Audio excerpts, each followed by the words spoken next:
אני בצרה, או שיצאתי מכלל סכנה, גם אם הרווחתי זמן בינתיים. איך אדע שזה לא רק השקט שלפני הסערה?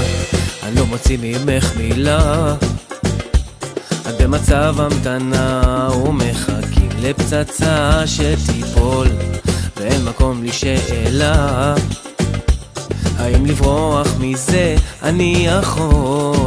הייתי מעדיף שתבכי עליי, תצעקי עליי, תבעטי בי או תתני לי סתירה, רק שלא תשתקי בבקשה. עדיף שתצרחי עליי, תזרקי עליי, תשברי את כל הכלים שיש בבית, רק תפסיקי להיות אדישה.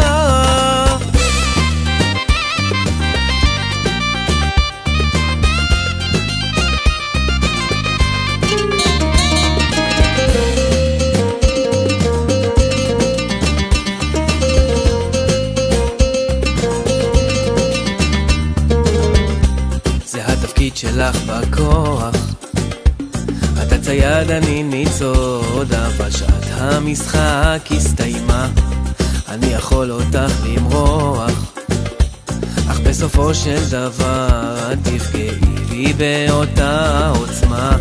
תראי אותי אני רועד, עומד לבד על הסיפון וחושב האם לקפוץ, ולא אגיד שמפחד, איך שוב את מצליחה על הכפתור ללחוץ. הייתי מעדיף שתבכי עליי, תצעקי עליי, תבעטי בי או תתני לי סתירה, רק שלא תשתקי בבקשה.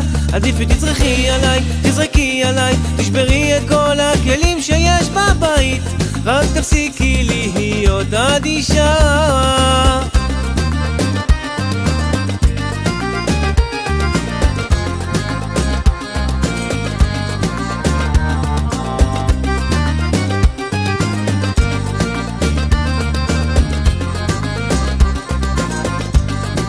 הייתי מעדיף שתבכי עליי, תצעקי עליי, תבעטי בי או תתני לי סתירה, רק שלא תשתקי בבקשה. עדיף שתצרחי עליי, תזרקי עליי, תשברי את כל הכלים שיש בבית, רק תפסיקי להיות אדישה. הייתי מעדיף שתבכי עליי, תצעקי עליי, תבעטי בי או תתני לי סתירה, רק שלא תשתקי בבקשה. עדיף שתצרחי עליי, תזרקי עליי, תשברי את כל הכלים שיש בבית, רק תפסיקי להיות אדישה.